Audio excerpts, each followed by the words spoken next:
I took quite a few naps, but you all have been there and you have listened to it.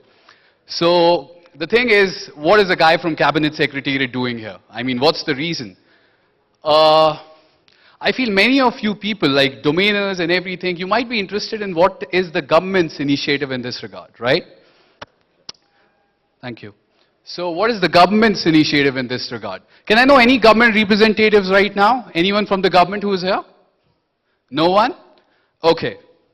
So just to give a brief description about myself, when I was growing up, I did management, which is like searching for a black cat in a dark room.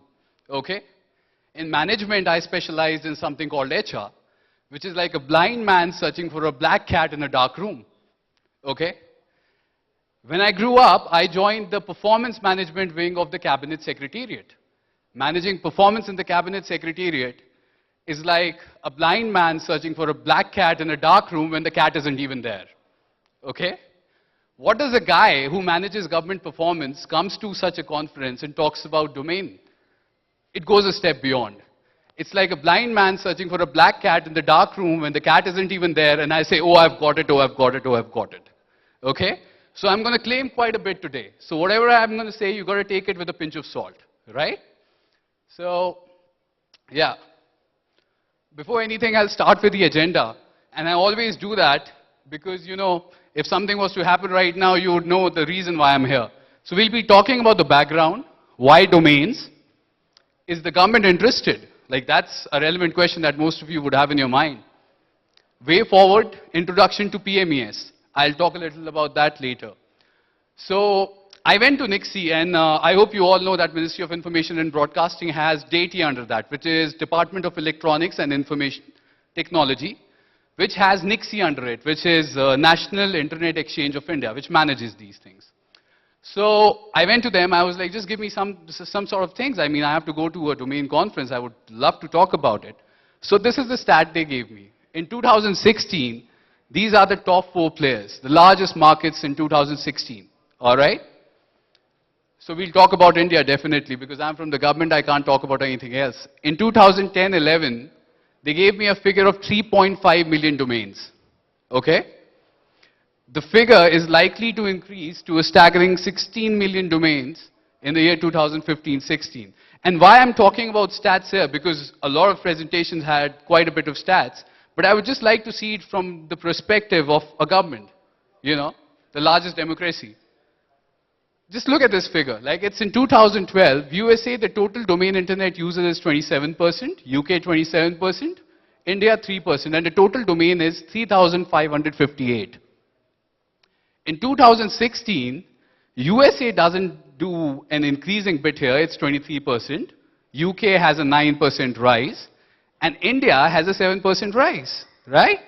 And the domain names from 3,000 comes now to 16,500. Obviously, the reason, one of it is the population. I mean, that's why the international markets always see India as a respective, you know, business center, right? Okay. What is the reason for this growth? Obviously, 3G, and I had some beautiful presentation which mentioned these things, smartphones, computers, tablets.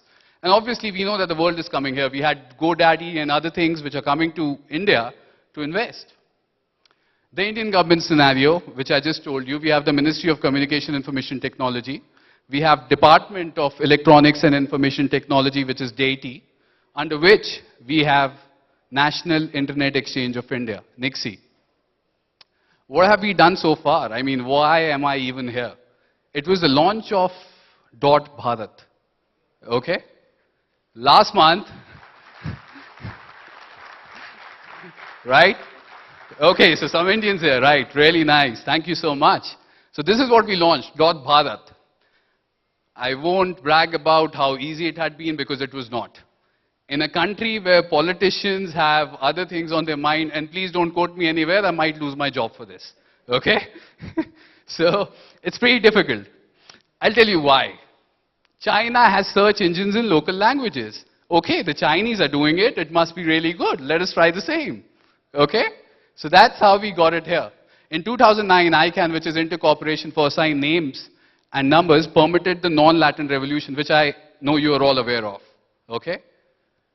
Gave permission to India in 2010, has consigned the international domain names in 7 languages to NIXI. And NIXI is doing it with collaboration with Center of Development of Advanced Computing, which is, you popularly know it as CDEC, right? Why India? Just look at these stats, okay? You will really be impressed about what we have here as Indians. Its internet usage from 1999 to 2013 has increased to a staggering number.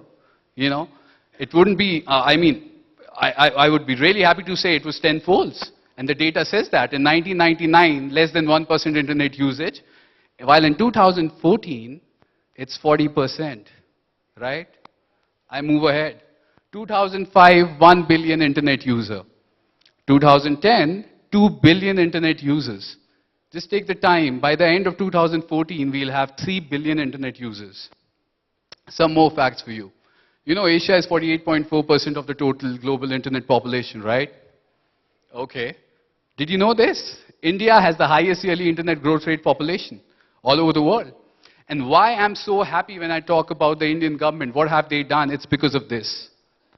Digital India program approved by the government of India. It was because of this, my friend, that I'm finally here. You know, I told them that you have passed something. Now just let me talk about it so that they couldn't say no. Okay? So this is the reason. The other reason, you know, people ask me that, you know, just give us a bird eye view. Is this going to happen? What about domain names in the Indian government? Are we going to do it? Are we not going to do it? How is it going to happen? I tell them about this thing, performance monitoring and evaluation system. Is any one of you aware about MOU, Memorandum of Understanding? You people know, right? Have you heard about RFDs, Results Framework Documents? No one. Okay. It's a performance contract between the minister and the secretary. Secretary is the senior most bureaucrat and the minister is the minister that he responds to or reports to, right? So we have these RFDs which are actually performance contracts.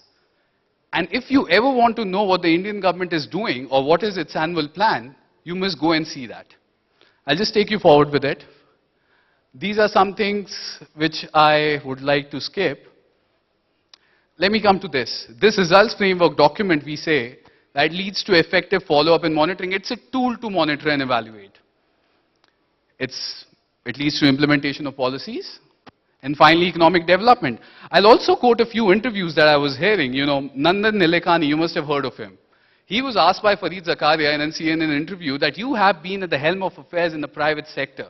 You come to the government. What is the difference? You know what he said? He said that in the private sector, my friend, I don't have a lot of stakeholders to impress. It's just my partner, my boss, that's it.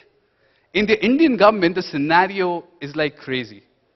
You got to impress the people, you got to impress your peers, you got to impress your bureaucratic masters. At the same time, you got to impress your political masters too. Now, do you see the difference? And any kind of thing that happens in any good government is because of governance. Till you monitor, evaluate, follow up, nothing is going to happen. And that is what we have done. I'll go through this. I hope everybody knows the difference between monitoring and evaluation. And this is the man who has done it all. He's the performance guru of India. His name is Dr. Prajapati Trivedi. He has started this evolution. He started the MOU in 1984, the RFD system in 2009. I'll skip the slides. These are some of the depiction that we have in the newspaper. This is what I look like in the newspaper, right? You know, people just make fun of us like anything. A lot of reasons for that. So this is an RFD. This is the annual contract which we have. And it's very simple. It has 6 sections. You have the priorities. You prioritize your objectives for the year. You say what you're going to do. I'll straight away come to this point. This is the RFD for Department of Information and Technology. Can anyone just click on the hyperlink right here, the yellow one? Is it possible? No. Just go back to the previous slide. Yeah, just the yellow mark here. The yellow button. Just take your mouse cursor, click on that. Click OK. OK, it's not valid. So if you, the thing is, if you just go online and if you search RFD for Department of Information and Technology, you will have all the objectives that the Department of Information and Technology has listed from the year. I was watching the session that Mr. Pawan Duggal was delivering. He said that domains don't have any, mention in the Indian law. I'm afraid to say that your domains even don't have a mention in this document. That's pretty embarrassing right now. I'm standing here in front of such go-getters and gung-ho people, and I'm afraid to say that domains are not mentioned here. Okay, how do we go about it now? My personal view about this is, and the reason why I'm here, I met Mr. Daftari, I was just talking to him, I was speaking about these things. These documents are created in an annual meeting where former secretaries negotiate. Now tell me something, you really believe they know about domains? Can I see hands? You believe they know about domains? Okay, one person. Okay, count me in two. Yeah, so they know. But that's not the popular perception. So maybe we need some of you people to actually come and tell the government how it all functions. So I'll be very happy if we can have volunteers who can be in the negotiation meetings and just give a piece of your mind and what you feel about it.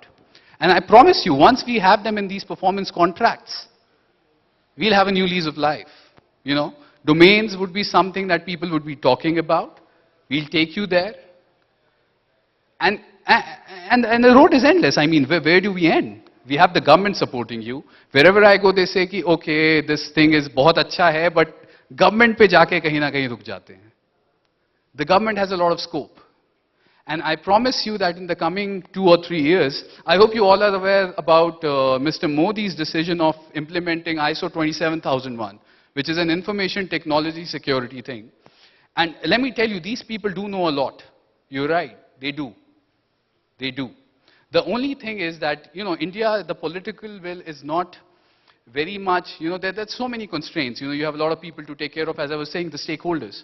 But yes, once we get it in this, I'm sure in the performance contracts, if it is reflected, we're surely going to have something. And that is why I've requested Mr. Daftari, and obviously I'll need volunteers, as much of you as possible, to come in the negotiation meetings and we can discuss them and talk them over about this thing. And this is a new concept for them, not for us. But we'll take them through. And yeah, finally, I would just like to say that once I came to know about it 6 months back, I have registered my domain name www.ritvikmishra.com. So that is what I have done.